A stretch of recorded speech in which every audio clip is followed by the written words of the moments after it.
ദൈവത്തിന്റെ അതിപരിശുദ്ധമായ നാമം വാഴ്ത്തപ്പെടട്ടെ. ഇന്നത്തെ നമ്മളുടെ അല്പനേരത്തെ ചിന്തയ്ക്കായി ഉൽപ്പത്തി പുസ്തകം 28 അധ്യായം അതിന്റെ 22 വാക്യം. ഉൽപ്പത്തി 28:22. ഞാൻ തൂണായി നിർത്തിയ ഈ കല്ല് ദൈവത്തിന്റെ ആലയവും ആകും.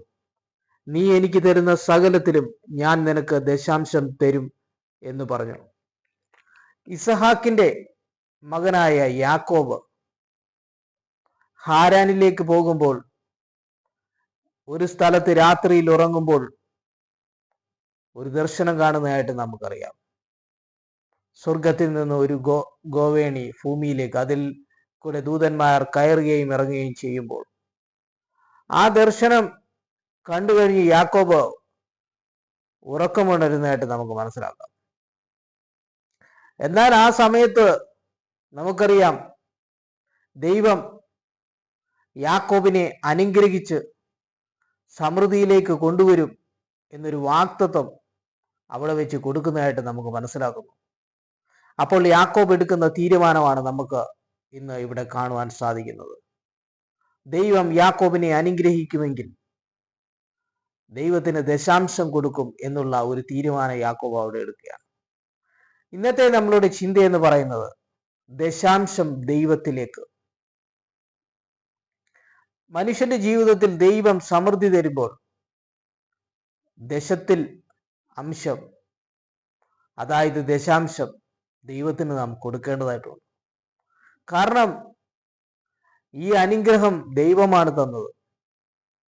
സകലത്തെയും സൃഷ്ടിച്ചവനാണ് ദൈവം. അതുകൊണ്ട് 1% മാത്രമേ ദൈവം ചോദിക്കുന്നുള്ളൂ. ചിലർ ദൈവസന്നിധി ഉള്ളതുപോലെ കൊടുക്കാറുണ്ട്. എങ്ങനെയാണെങ്കിലും ദൈവത്തിന് വേണ്ടി കൊടുക്കുക എന്ന് പറയുന്നത് വളരെ അത്യന്താപേക്ഷികമായ ഘടകമാണ്. ദശാംശം ദൈവത്തിലേക്ക്.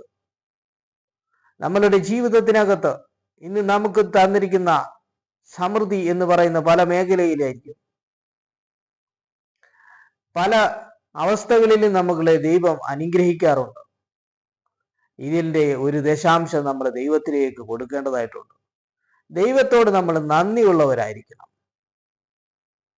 അതുകൊണ്ട് നമുക്കറിയാം, ആലയങ്ങളിൽ പോലും സാമ്പത്തികമായ ശക്തി ആവശ്യമാണ്. അവിടെ ദശാംശം നാം കൊടുക്കേണ്ടതായിട്ടുണ്ട്. എല്ലാ കാര്യങ്ങൾക്കും സാമ്പത്തിക ശക്തി എന്ന് പറയുന്നത് അത്യന്താപേക്ഷികമായ ഘടകമാണ്. അപ്പോൾ യാക്കോബ് തൻ്റെ ജീവിതത്തിനകത്ത് ഈ സ്ഥലത്ത് വെച്ച് എടുക്കുന്ന തീരുമാനമാണ്. യാക്കോബ് ആ സ്ഥലത്തിന് ഇട്ടിരിക്കുന്ന പേരെന്ന് പറയുന്നത് ബേഥേലാണ്. കാരണം യഹോവയായ ദൈവം തന്നോട് സംസാരിക്കുന്ന ഒരു അനുഭവം ഇവിടെ കാണുകയാണ്. ദൈവം യാക്കോബിനെ അനുഗ്രഹിക്കുന്നു എന്നുള്ളൊരു ഉറപ്പ് യാക്കോബിന് അവിടെ ഉണ്ടാവുകയാണ്. അപ്പോൾ യാക്കോബ് ദൈവസന്നിധി പറയുന്ന ഒരു തീരുമാനം, എനിക്ക് വഴിയിൽ എന്നെ കാക്കുമെങ്കിൽ എനിക്ക് ആഹാരവും അതുപോലെ വസ്ത്രവും എല്ലാം തരുമെങ്കിൽ ഈ ദൈവത്തെ ഞാൻ ആരാധിക്കും. ഈ ദൈവം എന്നേക്കും എനിക്ക് ഒരു മഹാശക്തിയായ ദൈവമായി തന്നെ ഇരിക്കും. തനിക്ക് ഉള്ളതിൽ ദശാംശമായിട്ടുള്ളത് ദൈവത്തിന് കൊടുക്കുമെന്ന ശക്തമായ തീരുമാനമാണ് ഇവിടെ കാണുന്നത്. ഇന്ന് നമുക്ക് തരുന്നൊരു വലിയ സന്ദേശം എന്ന് പറയുന്നത്, ദൈവം നമ്മളെ എന്തെല്ലാം മേഖലകളിൽ അനുഗ്രഹിച്ചിട്ടുണ്ട്, സാമ്പത്തിക മേഖലകളിൽ അനുഗ്രഹിച്ചിട്ടുണ്ട്, അതിൽ നമ്മുടെ ഒരു ചെറിയ പങ്ക് ദൈവത്തിലേക്ക് കൊടുക്കുവാൻ മാത്രമാണ് ദൈവം പറയുന്നത്. 10 ദൈവത്തിലേക്ക് കൊടുക്കുവാൻ പറയുന്നില്ല. ദേശത്തിൽ അംശം, അത് മാത്രമാണ് ദൈവം അവിടെ ആഗ്രഹിക്കുന്നത്. അതുകൊണ്ട് ഒരു ചെറിയ പങ്ക് മാത്രമാണ് ദൈവത്തിന് വേണ്ടുന്നത്. അത് ദൈവം വീണ്ടും സമൃദ്ധിയിലേക്ക് ദൈവം കൊണ്ടുവരും. നമുക്കറിയാം, മലാക്കി പുസ്തകം വായിക്കുമ്പോൾ അവിടെ കാണുന്നത്, നിങ്ങൾ ദശാംശം മുഴുവൻ ആലയത്തിലേക്ക് കൊണ്ടുവരുമെങ്കിൽ എങ്കിൽ ആകാശത്തിന്റെ കിളിവാതിലുകൾ തുറന്ന് സ്ഥലം പോരാതെ വണ്ണം നിങ്ങൾക്ക് ഞാൻ അനുഗ്രഹം തരും എന്നുള്ളൊരു കാര്യം നമുക്ക് അവിടെ കാണുവാൻ സാധിക്കുന്നു.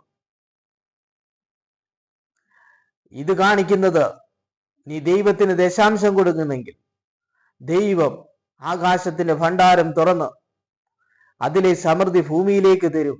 അങ്ങനെ നിന്റെ സമ്പത്ത് ഏറ്റവും സമൃദ്ധമായി മാറും. കൊടുക്കുന്നവന് ഉണ്ടാകും എന്നുള്ള ഒരു വലിയ സിദ്ധാന്തമാണ് നമുക്ക് ഇവിടെ കാണുന്നത്. നിനക്കുള്ളതിൽ ഒരു ചെറിയ പങ്ക് നീ ദൈവത്തിന് കൊടുക്കുന്നെങ്കിൽ നിന്റെ അനുഗ്രഹം സമൃദ്ധിയായി കരകവിഞ്ഞൊഴുകും. ഇവിടെ നമുക്ക് മനസ്സിലാക്കുന്നത് കൊടുക്കുന്നവനുണ്ടാകും. ഇന്നത്തെ നമ്മളുടെ ചിന്ത എന്ന് പറയുന്നത് ദശാംശം ദൈവത്തിലേക്ക്, ദൈവാനുഗ്രഹത്തിൽ ഒരു പങ്ക് നമുക്ക് ദൈവത്തിലേക്ക് കൊടുക്കേണ്ടതായിട്ടുണ്ട്. ദൈവം, നമുക്കറിയാം, ഹാബേൽ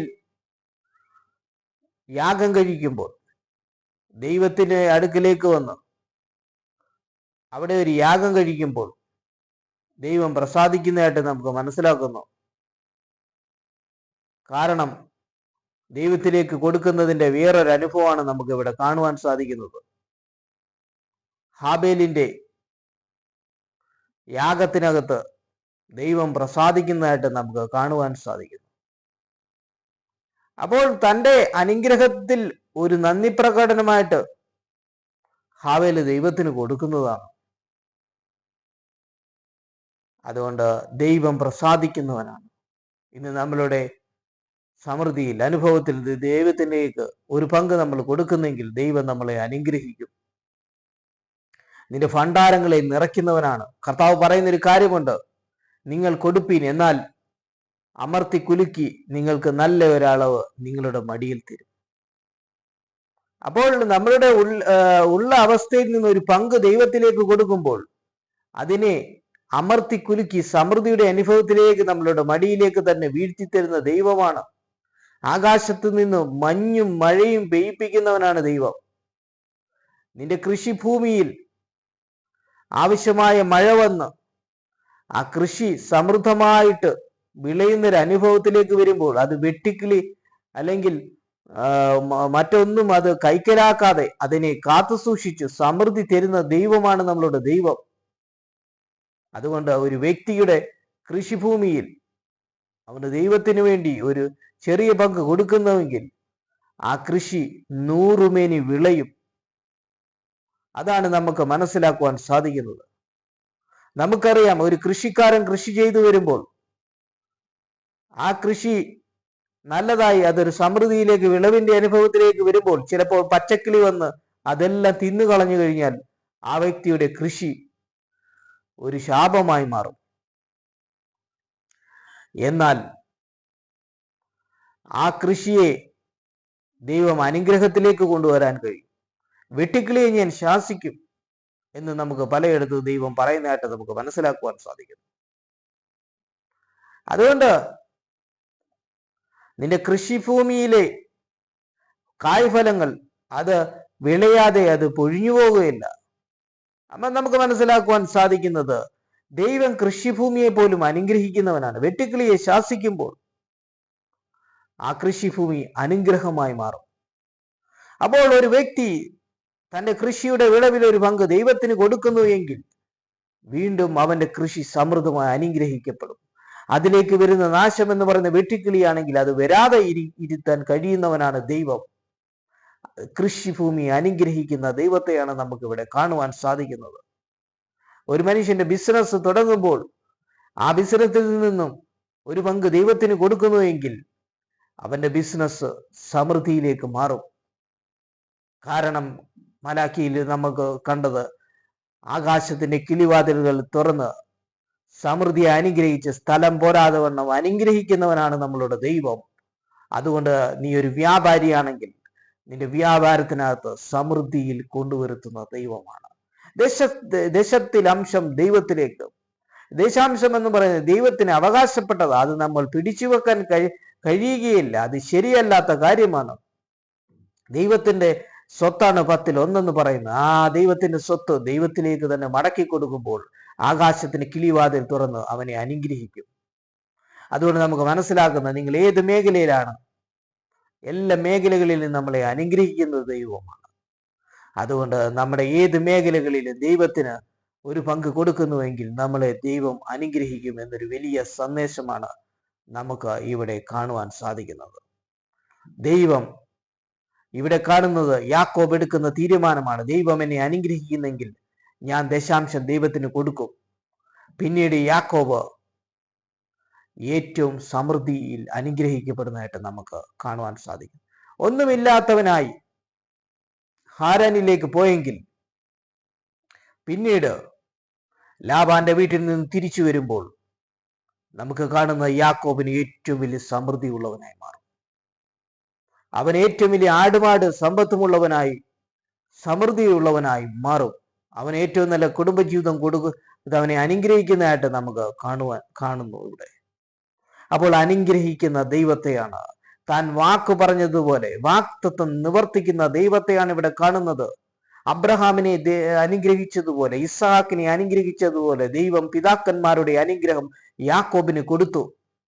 അങ്ങനെ യാക്കോബിന്റെ കഷ്ടതകൾ മാറി, അവന്റെ ഇല്ലായ്മയുടെ അനുഭവം മാറി, അവൻ സമൃദ്ധിയിൽ അനുഗ്രഹിക്കപ്പെട്ടു. അതിന് വേറൊരു കാരണം, അവൻ ദശാംശം കൊടുത്തു ദൈവത്തിന്. കാരണം അവൻ തീരുമാനിച്ചത് ഞാൻ കൊടുക്കും. അതുകൊണ്ട് അവനെ സമൃദ്ധിയായി അനുഗ്രഹിച്ചു. അവനെ തിരിച്ചു മടക്കിക്കൊണ്ടുവന്നു. അവൻ അന്ന് കിടന്നിരുന്ന ആ ദേശം അവൻ അവകാശമാക്കി കൊടുക്കുമെന്ന് പറഞ്ഞ പോലെ ദൈവം ആ വാഗ്ദത്തം നിവർത്തിക്കുന്ന ആയിട്ട് കാണുവാൻ സാധിക്കുന്നു. പിന്നീട് വാഗ്ദത്തങ്ങളെ നിവർത്തിക്കുന്ന ദൈവത്തെയാണ് നമുക്കിവിടെ കാണുവാൻ സാധിക്കുന്നത്. യാക്കോബിനെ അനുഗ്രഹിച്ച് സമൃദ്ധിയിൽ എത്തിച്ചെങ്കിൽ ഇന്ന് നമ്മളുടെ ജീവിതത്തിനകത്ത് നമുക്ക് ഇവിടെ കിടുന്ന ഒരു സന്ദേശം എന്ന് പറയുന്നത്, സമൃദ്ധിയിൽ അനുഗ്രഹിക്കുന്ന ദൈവം, ദശാംശം കൊടുക്കുന്നവനെ അനുഗ്രഹിക്കുന്ന ദൈവത്തെയാണ് നമുക്കിവിടെ കാണുന്നത്. അതുകൊണ്ട് ഇന്ന് നമ്മളുടെ ജീവിതത്തിനകത്ത് ഉണ്ടായ ഏത് സമൃദ്ധിയാകട്ടെ, കൃഷിഭൂമിയിലെ അനുഗ്രഹമാകട്ടെ, ജോലിയിൽ നിന്നുള്ള അനുഗ്രഹമാകട്ടെ, എവിടെ നിന്നുമുള്ള അനുഗ്രഹം, ആ അനുഗ്രഹത്തിന്റെ ഒരു പങ്ക് ദൈവത്തിന് കൊടുത്തു കഴിഞ്ഞാൽ യാക്കോബിനെ ദൈവം അനുഗ്രഹിച്ചതുപോലെ നമ്മെ അനുഗ്രഹിച്ച് ദൈവം നമ്മെ സമൃദ്ധിയിലെത്തിക്കും. അതുകൊണ്ട് ആകാശത്തിന്റെ കിളിവാതിലുകൾ തുറന്ന് സ്ഥലം പോരാതെ വണ്ണം അനുഗ്രഹിക്കുന്ന ദൈവത്തെയാണ് നമുക്ക് ഇവിടെ കാണുവാൻ സാധിക്കുന്നത്. നമ്മളുടെ ഏത് മേഖലയിലും നമ്മൾ പ്രാർത്ഥിച്ച് ഒരു കാര്യത്തിലേക്ക് മുന്നോട്ട് പോകുമ്പോൾ അവിടെ ദൈവം അനുഗ്രഹിക്കുന്നവനാണ്. കൊടുക്കുന്നവന് വീണ്ടും ഉണ്ടാകും. അതുകൊണ്ട് കൊടുക്കുന്നത് ആർക്കാണ്? ദൈവത്തിന് വേണ്ടിയാണ്, ദൈവത്തിന്റെ ആലയത്തിന് വേണ്ടിയാണ് നമ്മൾ കൊടുക്കുന്നത്. അതുപോലെ തന്നെ നമ്മൾ മറ്റുള്ളവർക്ക് കൊടുക്കുമ്പോൾ അത് കർത്താവിന് തന്നെയാണ് കൊടുക്കുന്നത്. കർത്താവ് പറയുന്നൊരു കാര്യമുണ്ട്, അന്ത്യനാളിൽ ന്യായവിധി ദിവസത്തിൽ പറയുന്നൊരു കാര്യമാണ്, എനിക്ക് വിശന്നു, നിങ്ങൾ എനിക്ക് ഭക്ഷിപ്പാൻ തന്നു.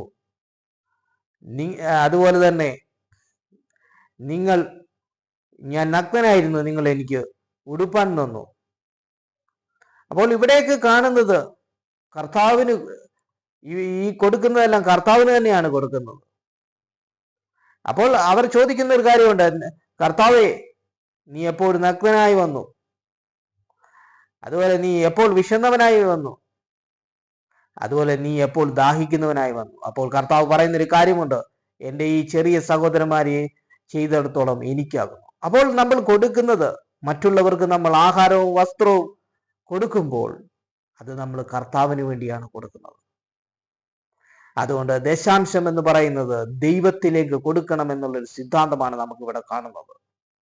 അതുകൊണ്ട് അത് മറ്റുള്ളവർക്ക് നമ്മൾ കൊടുക്കുമ്പോൾ അത് ദൈവത്തിലേക്കാണ്, അതും ഒരു ദശാംശത്തിന്റെ ഭാഗമാണ്. കാരണം എൻ്റെ ഈ ചെറിയ സഹോദരന്മാര് ചെയ്തെടുത്തോളം എനിക്കാകുന്നു. അതുകൊണ്ട് നീ മറ്റുള്ളവർക്ക് വസ്ത്രവും ആഹാരം കൊടുക്കുന്നുവെങ്കിൽ അത് നീ കർത്താവിന് തന്നെയാണ് കൊടുക്കുന്നത്. അന്ത്യനാളിൽ നിനക്ക് അതിനുള്ള പ്രതിഫലം ലഭിക്കും. അതുപോലെ നമ്മൾ ആലയത്തിലേക്ക് കൊടുക്കുമ്പോൾ അതിൻ്റെ സമൃദ്ധി നമുക്ക് ഉണ്ടാകും. അതുകൊണ്ട് ഇന്നത്തെ നമ്മളുടെ ചിന്തയെന്ന് പറയുന്നത് ദശാംശം ദൈവത്തിലേക്ക് എന്നതാണ്. അതുകൊണ്ട് ദശാംശം കൊടുക്കുന്നവനെ ദൈവം അനുഗ്രഹിക്കും. ഇന്ന് നമ്മളുടെ ജീവിതത്തിന്റെ അനുഗ്രഹത്തിന്റെ ഒരു പങ്ക് ദൈവത്തിലേക്ക് നമുക്ക് കൊടുക്കാം എന്നുള്ള ഒരു വലിയ സന്ദേശമാണ് ഇവിടെ നമുക്ക് ലഭിക്കുന്നത്. അതുകൊണ്ട് ഈ വചനങ്ങളാൽ ദൈവം നമ്മളെ അനുഗ്രഹിക്കട്ടെ.